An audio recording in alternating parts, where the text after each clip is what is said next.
Daniel stabbed his steak. Hard. The blade scraped porcelain. "You've never done anything that mattered?" he said loud enough for the next table to hear. I set my wine glass down. Careful. Quiet. My ears burned. My hand trembled once, then stilled. The fork beside my plate gleamed under the overhead light. The salmon was untouched, the potatoes cold. Emily laughed. Not a loud laugh. A nasal exhale through the nose. She didn't look up from her phone. Sierra's husband shifted in his seat. My niece coughed. No one said a word to him. Daniel kept eating. I looked around the table. The restaurant was one of those modern, rustic places. Reclaimed wood, dim lights, overpriced menu. We were seated in the center, long table, big occasion. Sierra's promotion dinner. The waiter had just poured the wine when Daniel started his speech. How proud he was of his sister. How far she'd come. How she chose ambition over fear. Then the punchline. Me. She didn't just settle like some people, he said, grinning. No offense, Mom, the table chuckled. Mine was the only plate still full. I nodded slowly, as if the motion could hold back the sting. My fingers found the napkin on my lap and twisted it tight. I raised 2 kids, I said. Voice low, that mattered. Daniel wiped his mouth with his napkin like he hadn't heard. Emily looked up. Of course, but Daniel means career-wise. You were just, reliable, Daniel added, always around. Which is nice. I pushed my chair back. The scrape echoed. I'm going to step outside for a bit. I stood still, steady, walked past the bar out through the heavy glass doors. Cool air met my face. I gripped the railing, stared at the parking lot. They weren't always like this. Daniel used to leave me sticky notes on the fridge. Don't forget snack for soccer. Love you, Mom. He used to sit on the kitchen counter while I made pancakes. He used to cry when I missed a school play. Now he called me when his checking account got too low. When the mortgage was due and Emily's hours had been cut again. 3 years of silent deposits. Small ones at first. $300 here, $800 there. Then the taxes. Then the emergency fund. Then nothing small about it. I reached into my purse. My fingers brushed the folded envelope I'd brought just in case. The bank summary. I'd printed it that morning. Thought maybe tonight I'd show him. Maybe he'd say thank you. Maybe he'd look me in the eye. But no, not after that. I went back in. No one had noticed I'd left. Mom, you good? Daniel asked, sipping his wine. Fine. I picked up my fork. Cut into the salmon. It was dry. Across the table, Emily smiled. It's good, right? Daniel picked this place. Of course he did. They didn't see it. Didn't hear it. The edge in my voice. The waiter returned to offer dessert menus. Emily waved him off. We're doing cake at our place. Daniel looked at me. You can come if you want. If. I smiled. I'll follow behind. I left something in the car. He nodded, already moving on. I took one more bite, then reached for my purse again. The envelope was still there. So were the numbers. I walked out alone, footsteps, steady headlights blinking in the dark. Back at my car, I sat in the driver's seat, hands on the wheel, engine off. The envelope sat in the passenger seat, quiet and full. Tomorrow, I'd start putting things in order. I turned on the tap. Water hit the pan like a slap. Plates stacked high, grease hardened. Bits of food stuck like dried glue. No one offered. No one asked. I rolled up my sleeves.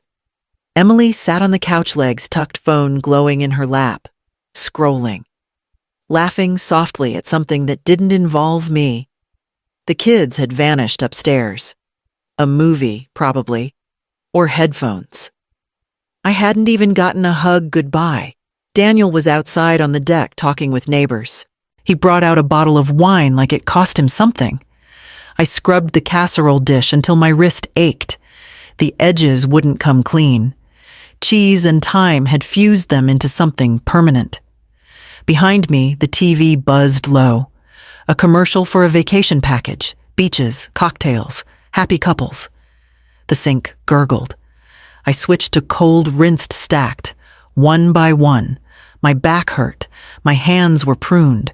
My breath had gone shallow without me noticing. Need help? Emily called. I turned. She hadn't moved. No, I'm fine. She nodded, already distracted. On the fridge, a whiteboard listed the week's schedule. Soccer, orthodontist, Emily's yoga, Daniel's golf. Nothing about me. I dried my hands, wiped down the counter, wiped it again. A wine glass sat alone on the island. Lipstick stain, not mine. I picked it up, rinsed it, set it upside down. Daniel came in, still holding his drink. Thanks for helping, Mom. Emily's wiped. She's had a long week. I nodded. Dinner was nice, right? I paused. Sure. She works hard. I try to take pressure off her, but you know how it is. I didn't answer. He leaned against the counter. Anyway, glad you came. Sierra appreciated it. I'm sure she did. Hey, he said, looking suddenly sheepish. Quick thing, our escrow jumped this month. Taxes, you know, Emily's car needed brakes too. Any chance you could float the mortgage one more time? Just this month? He said it like asking for a napkin. Casual. Routine. I didn't blink. I'll check, I said. Maybe. He smiled, kissed my cheek, left the room. I sat down at the kitchen table alone again. I stared at the glass door where my reflection looked back. Tired. Dull. Diminished. My purse sat by my feet. The envelope was still inside. I reached down, unzipped it, pulled out a small notebook instead. Spiral bound, lined. The kind you get 3 for $1. I wrote down the date. Mortgage ask, again, just this month. Below it I wrote a total from memory. $1.215 x 14, 17,010. 14 months of just this once. The pen dug into the page. I closed the notebook, slid it back into the bag, stood. Emily hadn't looked up once. I walked past her through the front door, down the porch steps. The night air hit my face, cold and clean. I got in the car, hands on the wheel, same position as last night, but something had shifted. This time I didn't sit in silence. I pulled out my phone and opened the calculator, added mortgage payments, plus the property taxes I'd covered last winter, plus the repairs on their roof last spring, plus the emergency tuition for the after-school program, plus the credit card payment Daniel forgot to make. The total blinked back at me. $42,870. Not including groceries. Not including the money I'd pulled from my retirement fund after Emily's hours got cut. Not including my silence. I pressed the screen off. Set the phone down. Tomorrow I'd print the statements. I opened the mailbox and pulled out a card wrapped in glittery pink. Birthday bash, it read bold letters across cartoon balloons. I turned it over. No address label. No stamp. Just slipped in by hand. Inside a printed invite. Ava turns 8 pony rides. Face paint. Catering from that barbecue place Daniel loves. No sender. No RSVP contact. I stared at the date. This Saturday. I hadn't heard a word. I walked back inside, placed the card on the kitchen counter, and opened my messages. Nothing from Daniel. Nothing from Emily. I scrolled further. Checked email. Still nothing. I clicked over to the family thread we used for holidays and updates. The last message was from Emily 2 weeks ago.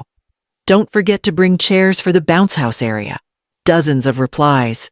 Cousins, aunts, neighbors. Not me. I checked again. I wasn't in the group.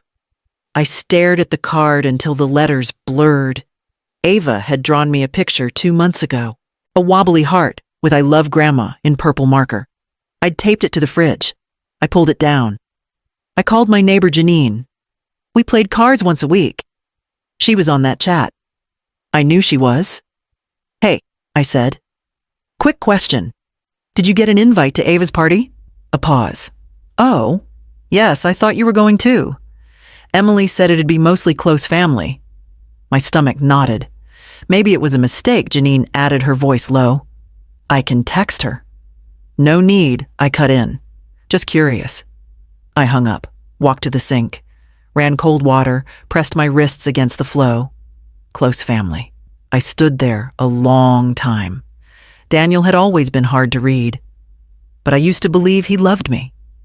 Maybe in his way he still did. But lately love had come second to pride. He used to send me silly videos of Ava. First steps, first haircut. Now I only saw her through Facebook albums. I opened my drawer, pulled out the notebook again, flipped to a new page. Excluded from birthday group. Next to it, helped pay for last 3 parties. Bounce houses, party favors, cake pre-orders. Always reimbursed later. Later never came. I opened the manila folder on the table, slipped in the card. Ava's smile on the cartoon drawing looked like it was laughing at me now. I didn't cry. I made coffee instead. Bitter, black, nothing added. I sat with it staring out the window, waiting for the numb to settle. It didn't. I finished my cup, took the folder upstairs, pulled the plastic bins from my closet, bank statements, receipts, old emails, years worth, more than I'd realized. I started sorting, pile by pile, line by line. Daniel once told me I was obsessed with order. I took that as an insult. Now I saw it as armor. I labeled the folder Family Contributions, NK. Then I added a post-it note underneath in case they forget. I brought the folder back downstairs. Set it beside the coffee pot, sat back down, looked at the pink card again.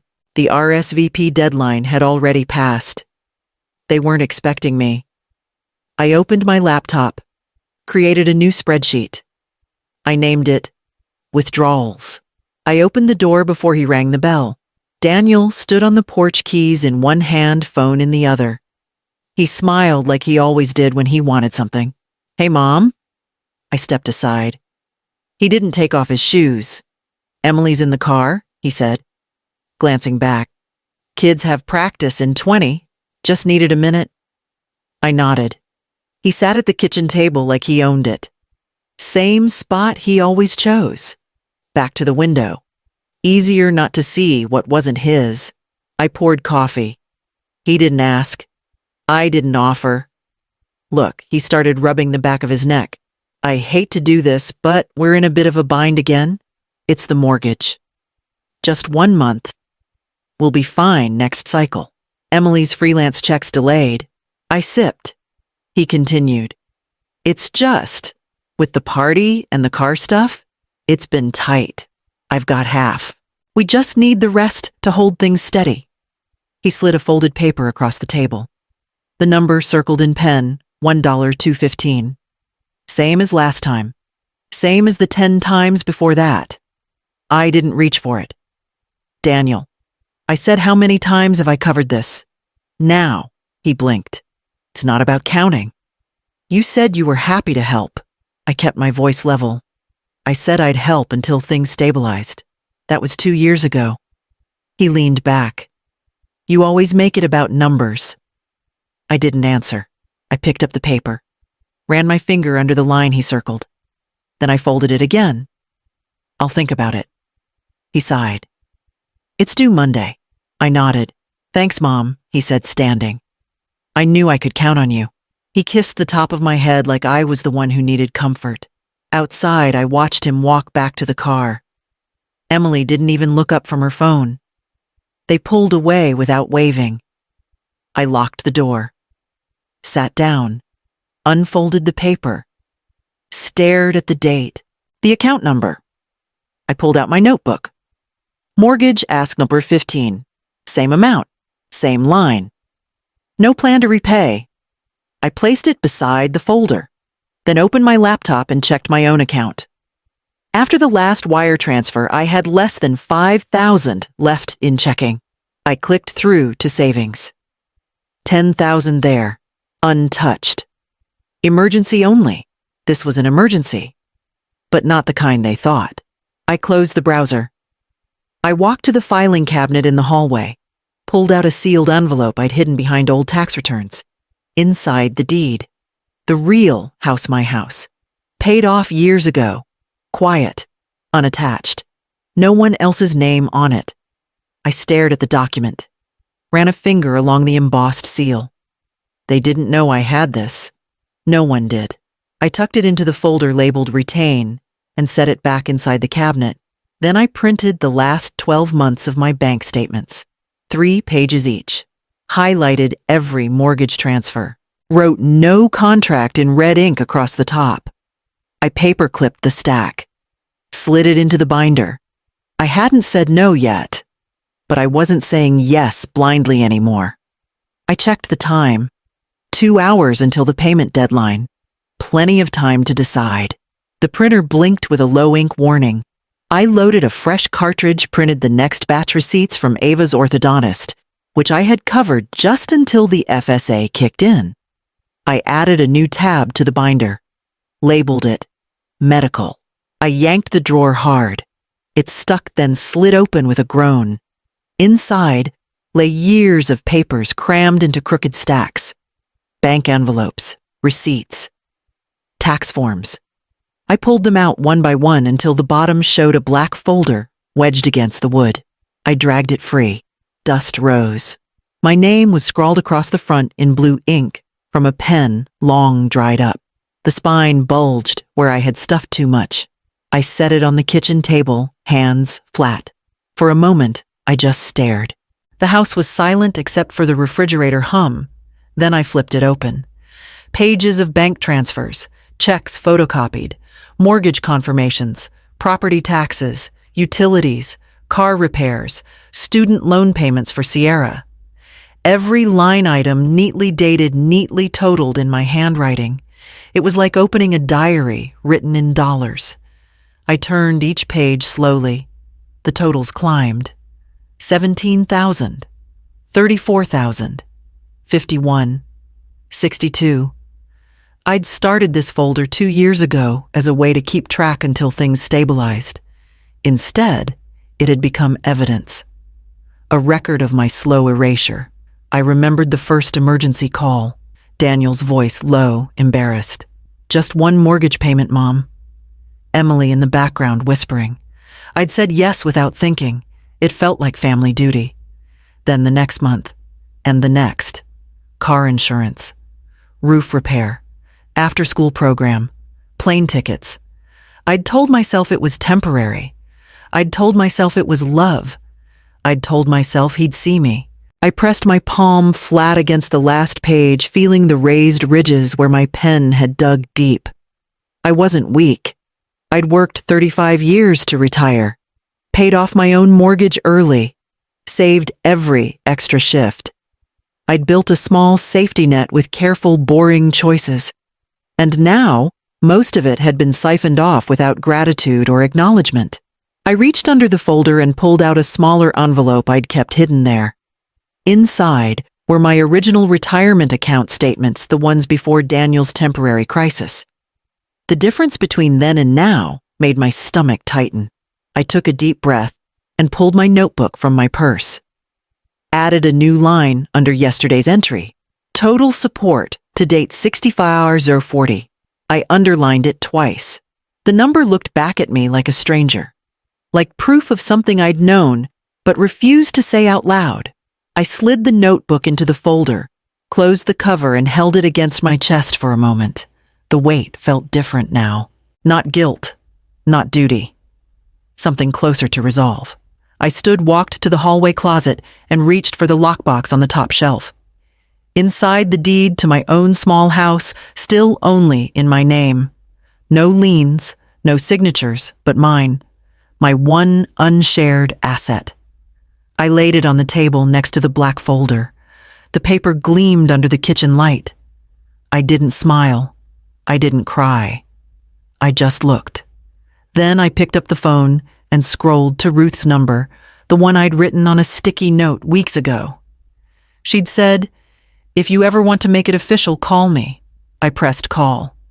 Listening to the ring, the folder still open in front of me, the total glaring up from the page as the line clicked. I picked up on the third ring. "Hey, Mom?" Daniel said, voice too chipper. I waited. We're heading into a weird month, he continued. Emily's freelance checks are delayed again. You know how it is with clients. I grabbed a pen. He kept talking. Could you help us cover the electric and maybe groceries? Just until Friday. Should be cleared by then. I wrote the date in the corner of a page, April 14th. Electric groceries. Just until Friday. Emily's voice floated in from his end. Don't forget to mention the school fundraiser. Daniel paused. Oh, and Ava's school needs $250 for the robotics club deposit. They're doing amazing things with STEM. He laughed like we were co-conspirators, like I was lucky to help. I flipped the notebook open. Wrote plus $250 robotics. I said I'd look into it. He said thanks and hung up before I could say anything more. I scrolled through my call history. April 2nd. Need help with car payment. March 17th. Emily's dental bill. March 4th. Can't make the mortgage again. I grabbed a fresh page and made a new column. Call reason, amount, notes. By the time I finished, I had 3 months of entries. All requests. No check-ins. No holiday greetings. Not even a call on my birthday. I closed the notebook. Sat still. When did I stop being a mother and start being a line of credit? The phone buzzed again. A message this time. Daniel. Hey, did you get a chance to look at those things? Emily says the electric is due tomorrow. I didn't reply. Instead, I opened my laptop, logged into my bank, and pulled the last 3 wire receipts, all labeled with the same memo, support. Support. For whom I printed them, punched 3 holes, filed them under a new tab. Daniel, unrequested transfers. I went back to the call log. Beside each request, I started writing how soon after the money was gone. 2 days, 3 days, sometimes the same afternoon. I noticed something else, Emily's voice, always faint in the background. Coaching, pushing, occasionally reminding. Don't forget to ask about the card balance or tell her it's for Ava. Like I needed a reason to care. Like I wouldn't notice I was being played. I stood, walked to the cabinet, and poured myself more coffee. Strong. Bitter. Then I sat back down and pulled out a legal pad. At the top, I wrote, when was the last time he called just to talk? I couldn't answer it. I opened my email. Next, searched for messages from Daniel. The last non-financial one was a meme he'd forwarded in 2019. Below that, only receipts, bills, confirmations. I closed the tab, opened a new folder on my desktop, pattern evidence. Then I copied everything in. I knew it now. This wasn't love. This was habit. Conditioned. Sharpened. Normalized. And I had helped build it. I glanced back at the notebook, now half filled. The doorbell rang. I didn't move. Let it ring once more, then stop. A minute later, my phone buzzed. Emily, we dropped off the fundraiser flyer in your mailbox. Just so you have the info. I didn't open the message. I opened the drawer, pulled out a blank envelope, and wrote 1 word on the front in black ink. Enough. I pushed open the church door and stepped into the smell of old wood and brewed coffee. The Sunday crowd was already thinning out. I headed for the side table, poured myself a cup, and wrapped both hands around it. Thought I'd see you last night, a voice said behind me. I turned. Ruth smiled at me, her bulletin folded under one arm. Last night, I asked. Daniel's anniversary dinner, she said. The photos on Facebook were beautiful. Emily's dress looked like it cost a fortune. I figured you'd be sitting at the head of the table. I gripped the cup tighter. I didn't know they had a dinner. Ruth's smile faltered. Oh, maybe it was just for close family. Close family. The phrase landed like a stone. I nodded, forcing my face neutral. I must have missed the invite. Ruth reached out, touched my arm. I'm sorry. I shouldn't have assumed. It's fine, I said. I hope they had a good time. She hesitated, then said, I know what you've been doing for them. People talk. I stared into the dark coffee. What do they say that you're generous? That you've been holding them up. She lowered her voice.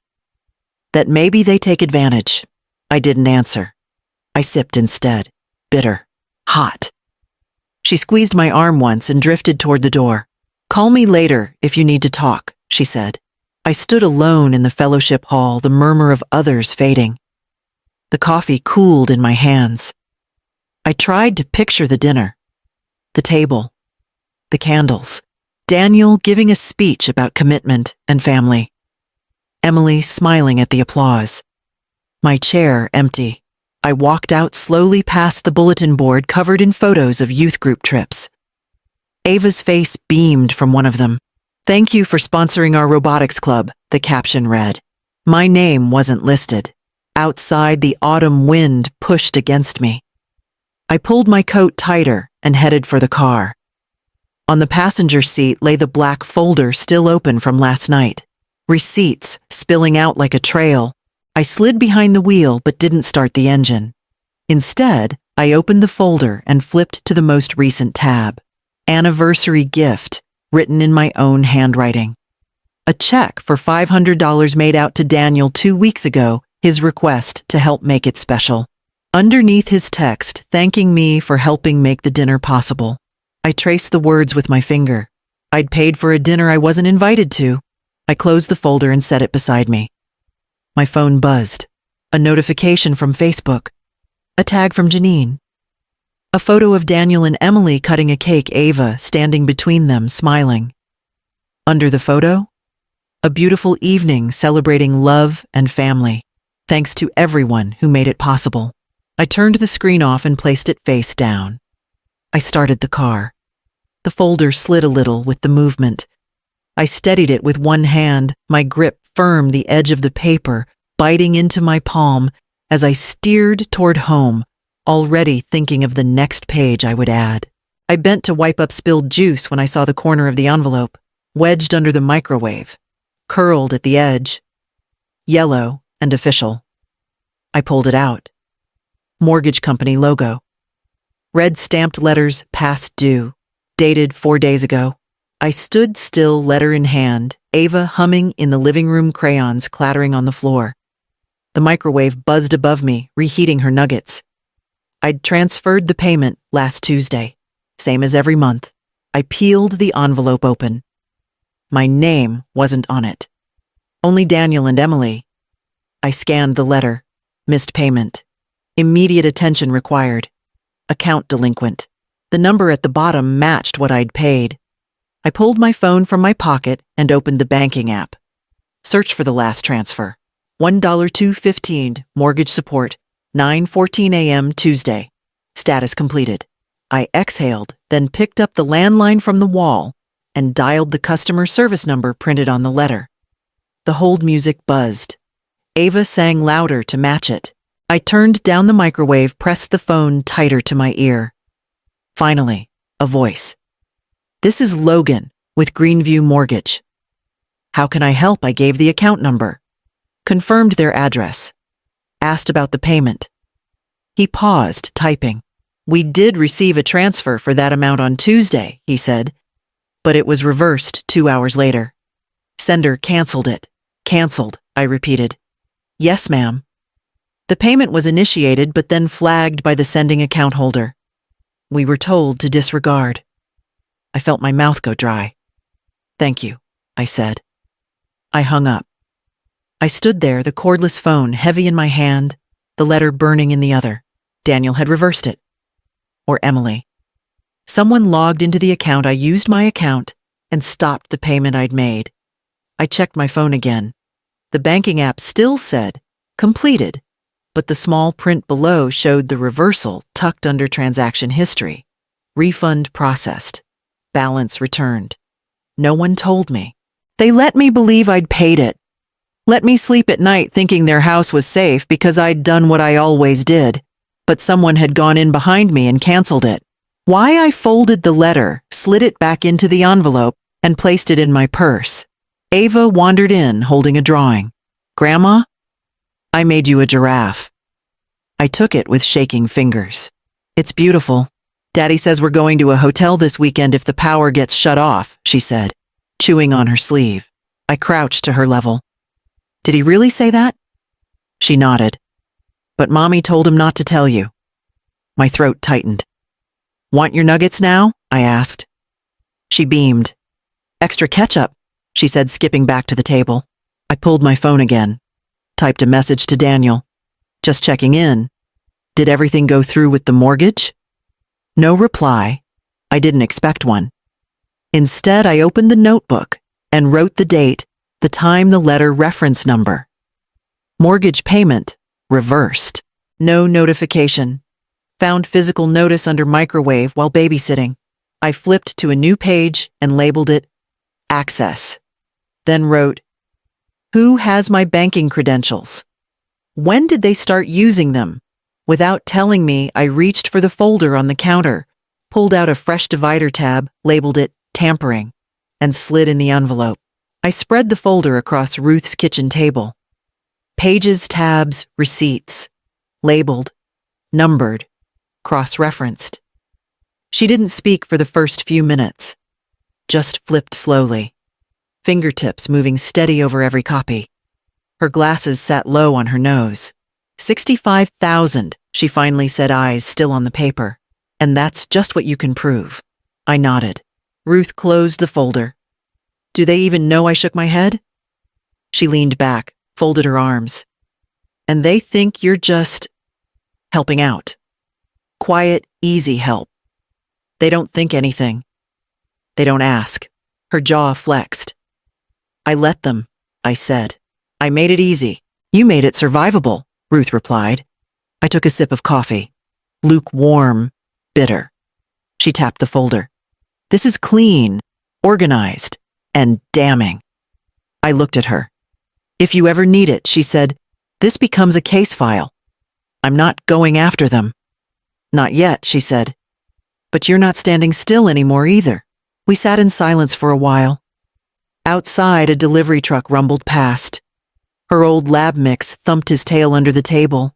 I don't want to blow up the family, I said. You didn't build this mess. You just stopped patching it. I looked at the folder again. The post-it notes with dates. The bank logos. The quiet proof of erosion. Ruth slid a legal pad toward me. I want you to write down everything you remember, not just the numbers, the calls, the phrasing, who asked for what, when, how it was framed. I hesitated. She raised a brow. You write it, or I will. So I started. March 3rd, mortgage bridge. April 9th, groceries until Friday. May 14, Ava's tuition school will drop her. I kept going. 20 minutes. 30. My hand cramped. I shook it out and kept writing. Ruth watched, nodding slowly. This isn't a spreadsheet anymore. This is a pattern. I looked up. They'll never believe me. She leaned forward. That's the beauty of paper. It doesn't care who believes it. I pushed the pad away. I don't want to go to war with my own son. You already lost the war, she said. You're just starting to count the casualties. The words landed heavier than I expected. She reached for my hand. You're not alone. My eyes stung, but I didn't cry. Not here. Not now. I'm going to get copies made, Ruth said, picking up the folder. We'll keep one at your place. One here, one off-site. Off-site. I worked for attorneys, remember? We don't keep all the eggs in one fire hazard. I almost laughed. Almost. As she stood, she looked at me again. What's your line in the sand? Nadine? I didn't answer. Not out loud. But later that night back home, I wrote it in the notebook. They used my name to reverse a payment. They hid notices. They left me out of their table. They made my help invisible. I flipped to a new page and drew a short, thick line across the top. Then I wrote 2 words underneath it. This ends. I slid the bank statement across the counter. The teller scanned it, typed something, then looked up. You're requesting a printout of all transfers to this routing number. Yes. She hesitated. That's not your account. It's linked to mine. She typed faster. Her screen reflected in her glasses. She printed a stack. You'll want the last 24 months print, all of it. She stapled the pages, slid them across. I didn't open them until I got to the car. Engine off. Windows rolled up. I sat with the stack in my lap, heart steady. Breath slower than usual. First page, then the next. Transfer after transfer. My account number. Their account name. Account holder. Daniel Rowan and Emily Rowan. Account type savings. Savings. I kept flipping. Every monthly support deposit was there, routed straight into this account. Not the mortgage lender, not the utilities, not school. Just a quiet savings account, fattened month by month with my help. Line by line, I watched it grow. $1,200, $2,000, $1,215, $1,000, $2,500. Every time they told me they were barely getting by, they had parked the money somewhere else. Safe. Secret. Emily's name was on all of it. I reached the bottom of the last page. Current balance, $23,870.41. I stared at that number for a long time. That was mine, pulled from my retirement, my cushion, my security. They hadn't spent it. That might have hurt less. They'd stored it, hidden it, while asking for more. I opened my notebook. New page. Title, secondary account. I copied the balance, circled it 3 times. Below it, I wrote, lied about bills, lied about emergencies, hoarded what wasn't theirs. My fingers trembled. Not with rage, but clarity. This wasn't desperation. This was strategy. They had tested how far I would go. I never said no, so they never stopped. I reached for my phone and called Ruth. She answered on the second ring. I found the account, I said. There was a pause. How much? $23,000. Under both their names. Ruth let out a breath. That's fraud by omission at the very least. I want to move on this. Then we do it right. She told me what to print, who to call, what to say, and what not to. She told me to stay calm, stay quiet, stay steady. You're not doing this to explode things, she said. You're doing it to end them. We hung up. I walked back into the bank, asked for notarized copies, paid the fee, waited. The clerk handed me the envelope. Thick, official. I tucked it into my bag next to the binder. The numbers had changed, but the story stayed the same I gave. They hid. I bled. They built. By the time I got home, it was dark. The porch light flickered. The house felt smaller, but more mine. I laid the envelope on the kitchen table. Then I pulled out my calendar and circled next Saturday in red ink. Daniel's birthday. Family dinner. His turn to open something. I wrote the check slow. The number didn't scare me. It calmed me. Across the desk, Ms. Penner nodded once and slid the retainer agreement toward me. Her office smelled like cold air and copier toner. Efficient. No fluff. I signed my name. Anything you'd like me to start with immediately, she asked, flipping through the folder I'd brought. Yes, I said. I want a paper trail. Every deposit, every reversal, every login to my accounts from devices not mine. I want it pulled. I want it printed. And I want it dated. Done. And I want this quiet. No contact. No outreach. Nothing that tips them off. You're not looking for confrontation, I'm looking for leverage. She smiled, professional and sharp. Then we're aligned. I slid the binder closer to her. Everything's in there. Receipts, transfers, internal notes, conversations, what they said, when they said it, who was in the room. You've done more than half my job, she said, eyebrows lifting. Most clients show up with feelings. You brought facts. I've had practice. I stood to leave. You do realize, she said, once this starts, you can't unknow what we dig up. I'm counting on that. At home, I brewed coffee and sat at the kitchen table. The binder still open. The envelope from the bank now sealed with Penner's label across the flap. I looked at the checkbook. The same account I used to cover bounce houses and overdue bills now had a new roll weapon. I opened a new tab in the binder, legal first entry retainer paid. Objective established digital footprint misuse of access financial redirection without consent. Status in progress. I tucked the checkbook away, moved to the printer, and made 2 copies of everything I'd given her. One went to the safe. One into Ruth's hands later that day. In the hallway, I passed the picture frame Daniel gave me 2 birthdays ago. A stock photo of a lake still sat behind the glass. He never replaced it. I took it off the wall, set it face down on the shelf. By evening, the sky outside turned the color of soot. I didn't turn on the porch light. I didn't cook. I poured another coffee, sat down with the call log, and updated the entries from the last week. 3 missed calls. 2 texts. Daniel, hey, did you still want to take Ava for that museum thing? Then Emily, Daniel mentioned you were a little overwhelmed. Let us know when you're in a better place. I didn't reply. Instead, I highlighted the date on my wall calendar again.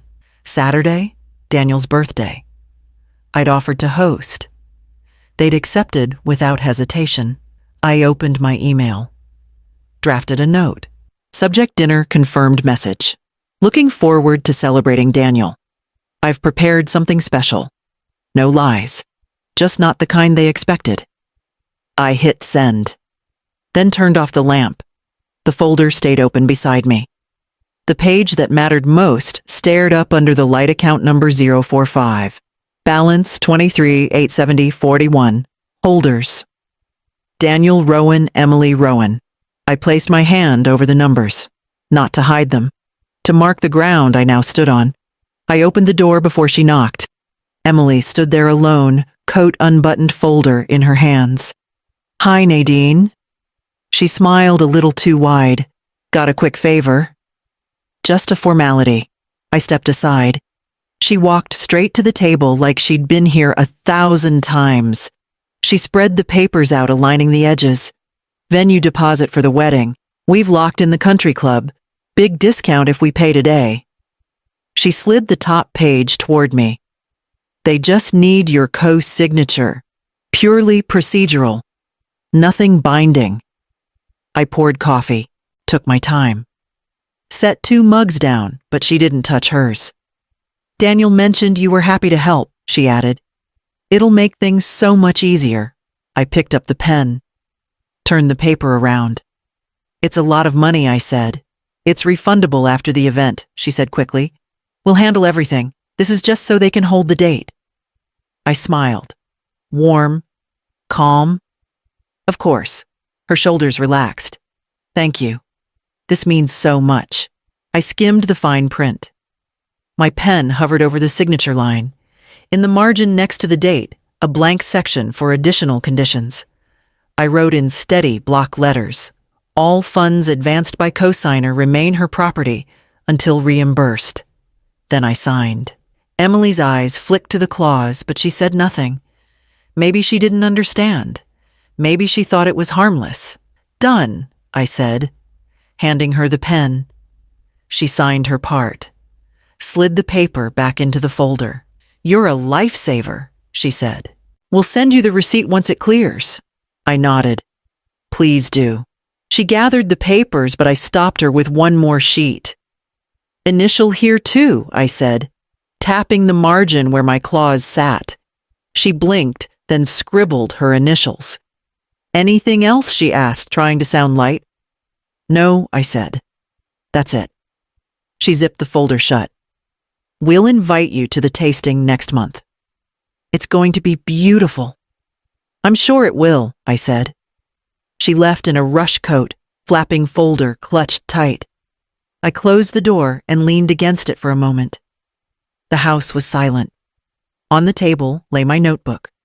I opened to a fresh page and wrote, Wedding deposit. Co-signed with reimbursement clause. Emily initialed.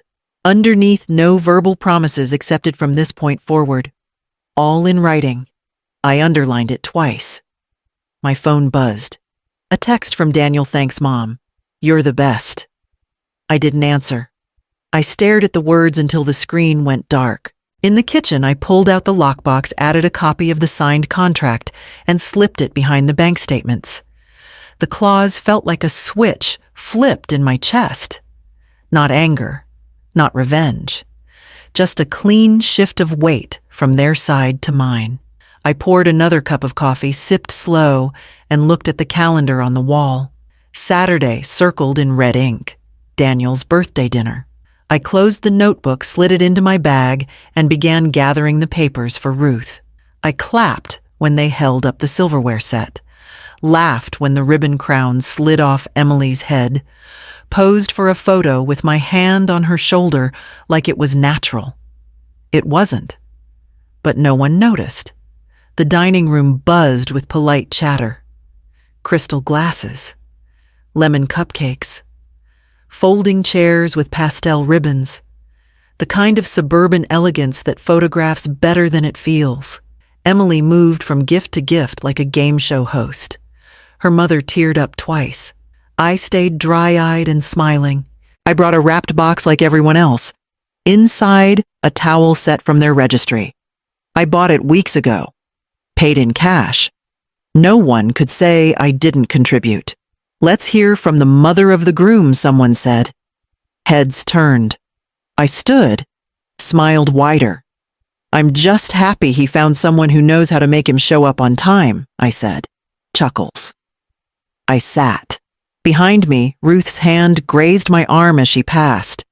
She moved to the drink table like she belonged there. No one looked twice. I reached down and felt the weight in my purse. Heavier now. Later in the powder room, I unzipped the side compartment. A manila envelope rested inside. No label. No need. I checked the hallway. Empty. Opened the envelope. Inside, copies of every reversed payment, screenshot of the secret savings balance, the contract with the clause. I added a notarized statement from the bank clerk, confirming account access. I slid it all back in, zipped it tight, looked at myself in the mirror. The dress I wore was blue. They said it brought out my eyes. I didn't care. I'd worn it for camouflage. The mother of the groom standing exactly where she was expected to stand. I flushed the toilet to complete the illusion and stepped back into the party. They were cutting cake. Emily called me over to join the photo. I smiled on cue, tilted my head just right, held the plate even though I wasn't hungry. No one saw the purse still looped around my wrist. No one knew what it held. After the group photo, I slipped out quietly, nodding thanks, waving goodbye. Once in the car, I placed the purse in the passenger seat like it was alive, started the engine. The house was quiet when I got home. I poured coffee. No wine tonight. No soft music. I opened the envelope again, read every page like it was new. Truth in paper form. On the back of one sheet, Ruth had written in her blocky pen, "You're ready. Don't flinch." I folded it all back up, slid it into a plastic sleeve, and clipped it behind the final tab in the binder. The one labeled event. Saturday was coming. Not a wedding. A different kind of unveiling. Daniel didn't even look nervous when he asked. He stood in my doorway like nothing had changed hands in his pockets, smile soft around the edges. "It's the flights," he said. "Just the honeymoon ones.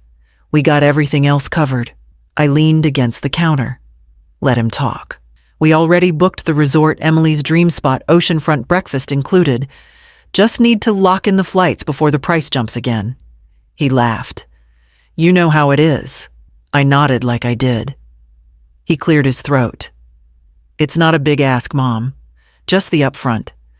We'll pay it back once the wedding gifts roll in."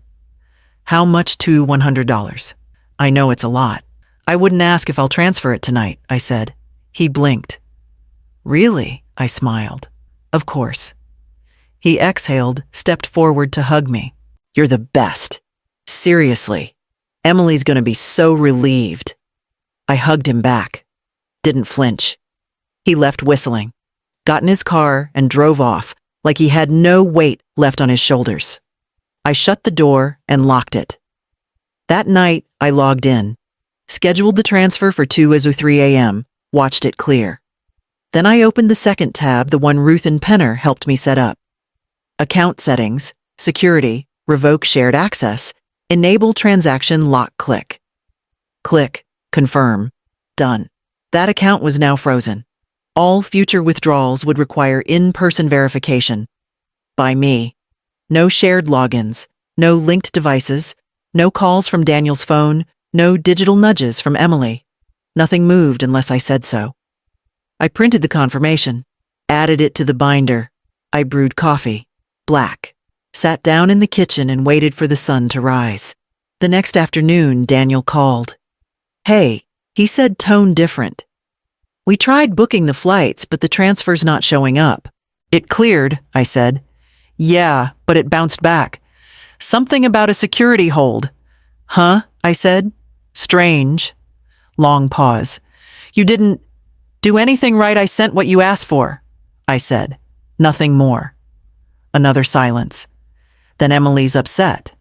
She already told her sister we were confirmed. That sounds like a problem. He didn't respond. I let the silence stretch. Let it get uncomfortable.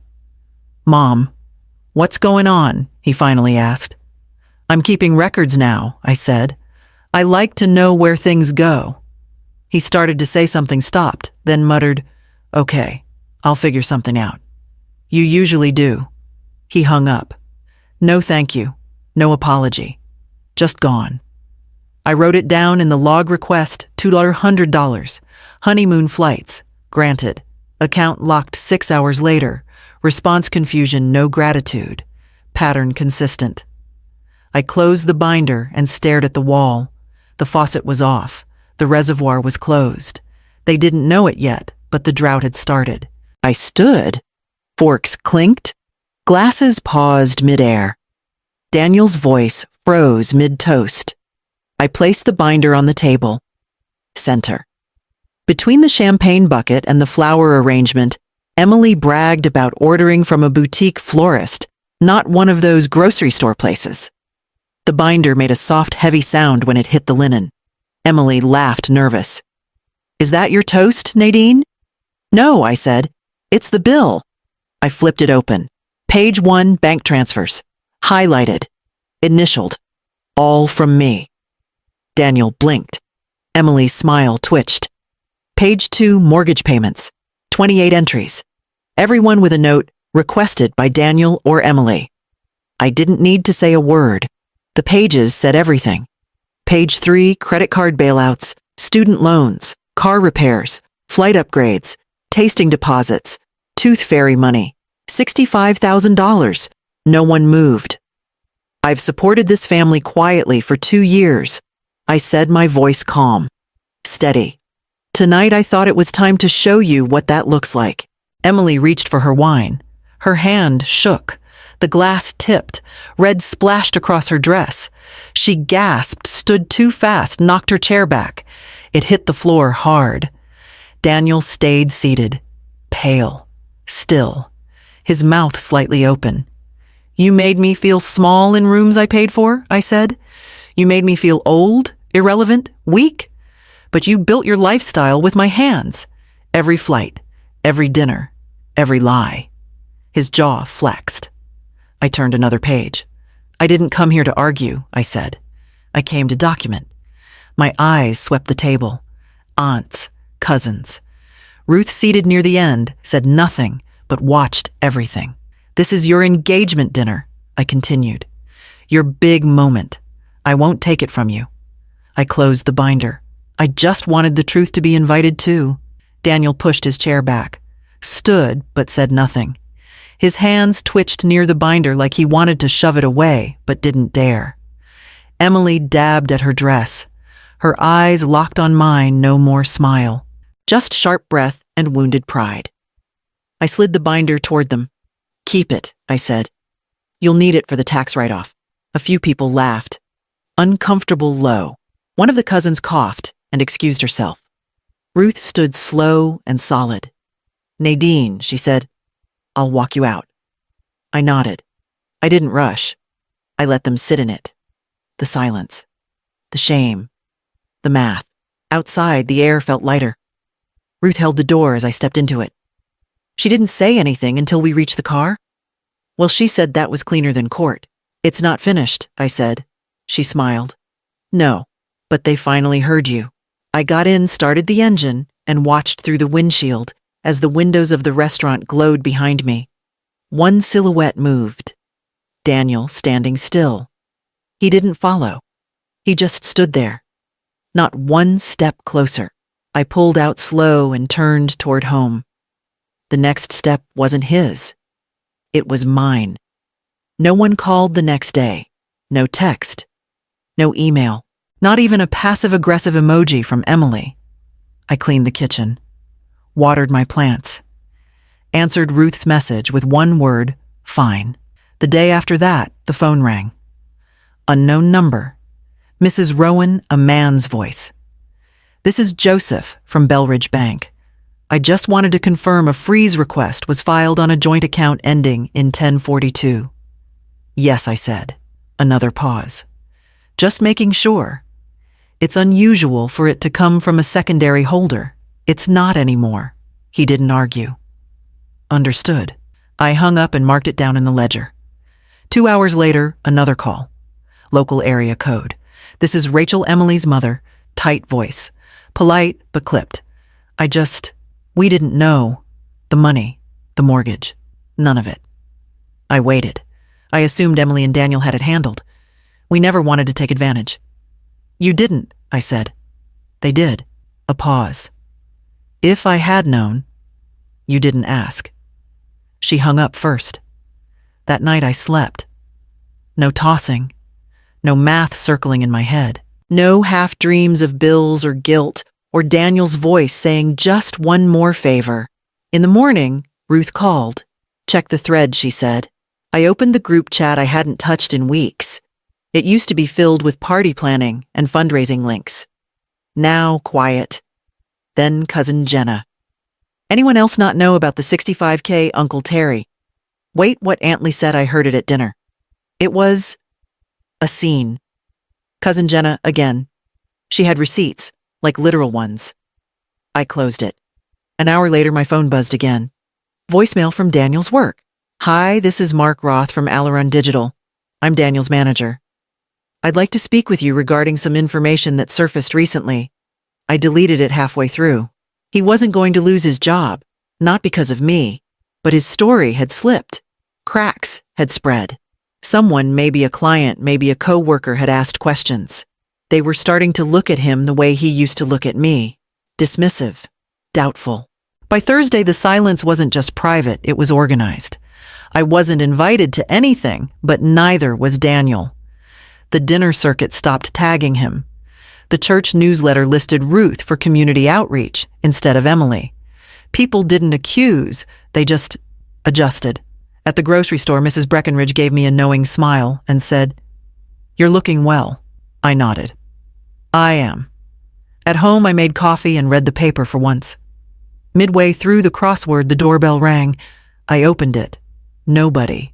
Just a manila envelope on the doormat. No note. Inside, Daniel's old school photo.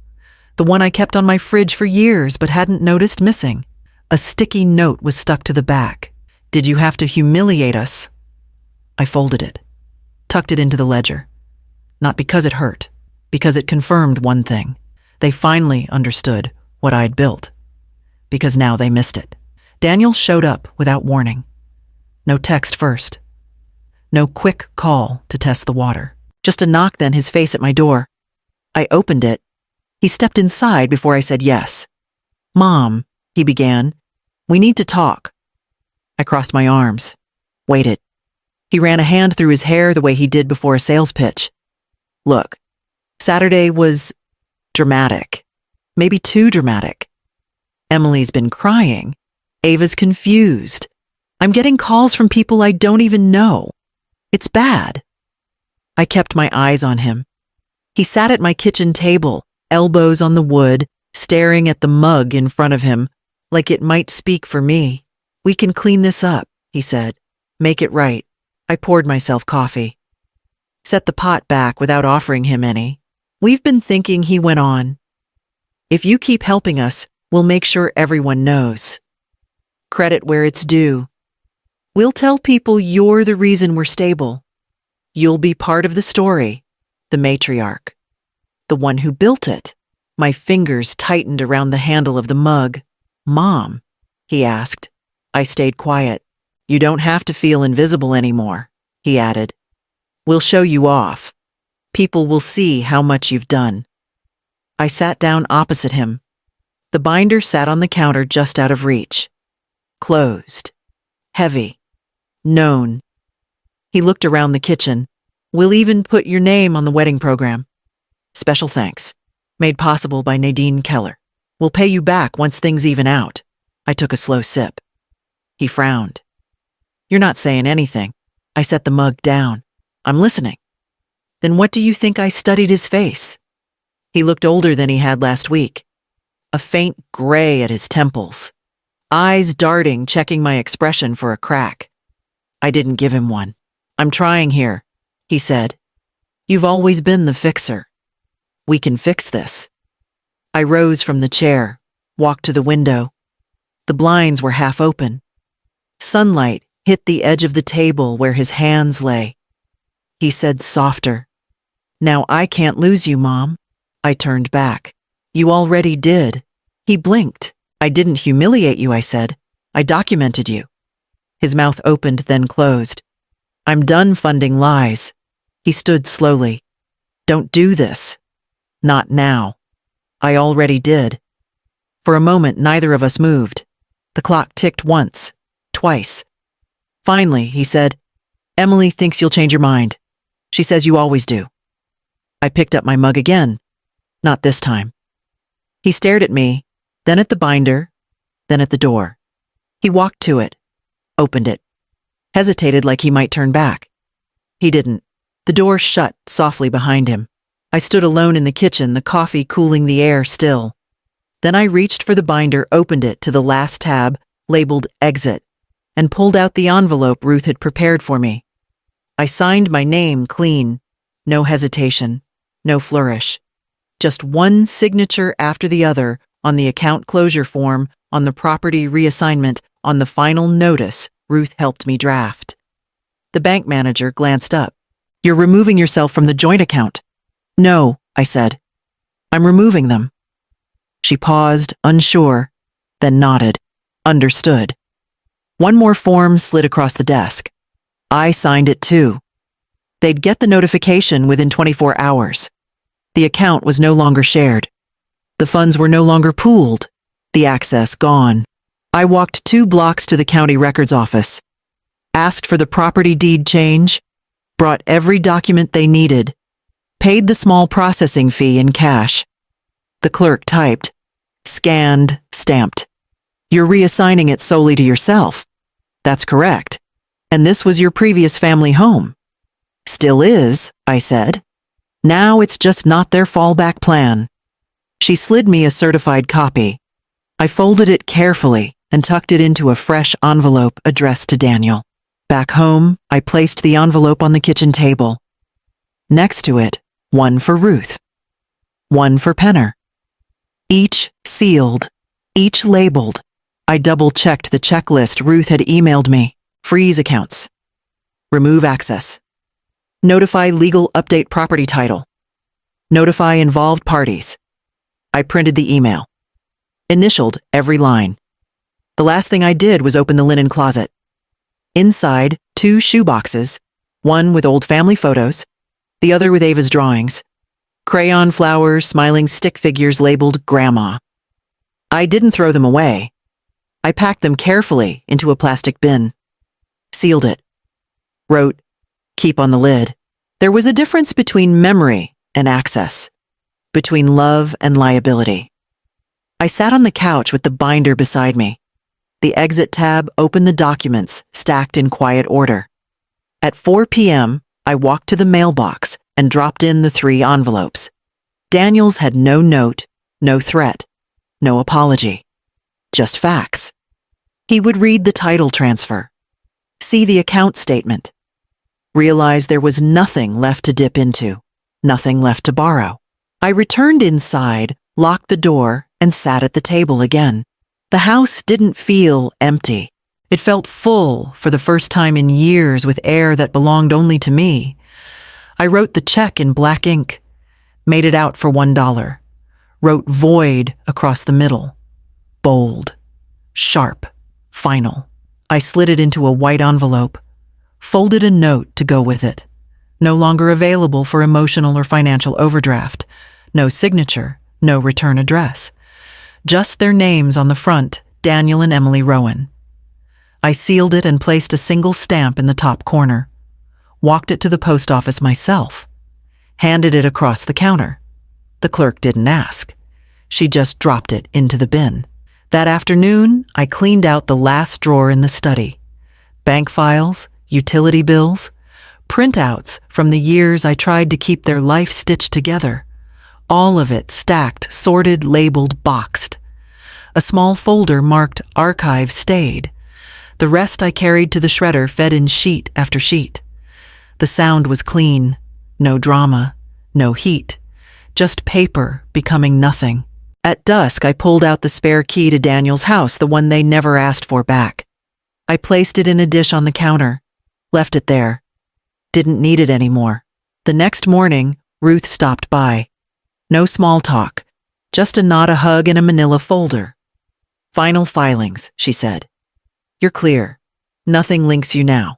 I opened it, checked the last 2 items. The notarized release from the joint account. The formal rescindment of any shared property claim. Clean. Simple. Real. I kept a copy in my safe, she said. But you won't need it. She left without staying for coffee. That was the thing with Ruth, she knew, when the story didn't need another line. The phone stayed quiet all day.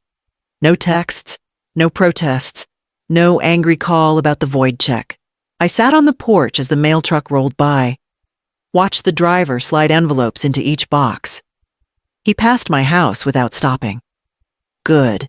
I lit a candle. Not for mood. Just because I liked the flame. That night, I slept 8 full hours. No interruptions, no stomach knots, no guilt over late fees that weren't mine. When I woke, I made coffee. Black. 2 sugars. The way I like it. No one else to serve. No schedule to chase. No overdrafts. I poured the coffee slow. Steam rose, curled through the morning air, caught the edge of sunlight across my porch rail. I set the mug down on the table beside me. White ceramic. Black letters. Paid in full. I didn't buy it to be clever. I bought it because it was true. The phone buzzed once in the house. I didn't move. No calls today. No transfers. No, hey, just one more thing. I took a sip. Hot, bitter, clean. The kind of silence that used to press on me now sat still beside me. Not punishment. Presence. The wind stirred the edge of the paper I'd left out. An old electric bill I'd paid for them last winter. One of the last. I let it flutter to the floor. No need to save it now. I'd erased their balance. They couldn't do the same for mine. The neighborhood woke up around me. Cars backing out. Kids biking by. The ordinary rhythm of other people's mornings. I used to miss it while answering their calls. Now I watched it happen like I belonged in it.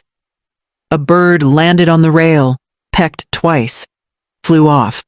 Inside, the dishes were done. The table was clear. The binder was gone, shredded page by page last night. Ruth stood beside me while I fed it in. Neither of us said anything. Some endings don't need sound. Another buzz from the phone. I let it pass. They'd learned by now that I don't answer questions wrapped in guilt. The mug warmed both hands. Not a gift. Not borrowed. Not re-gifted. Mine. I sat there until the cup emptied, the porch cooled, the shadows shifted across the boards. The day had room for me now, and I planned to use it.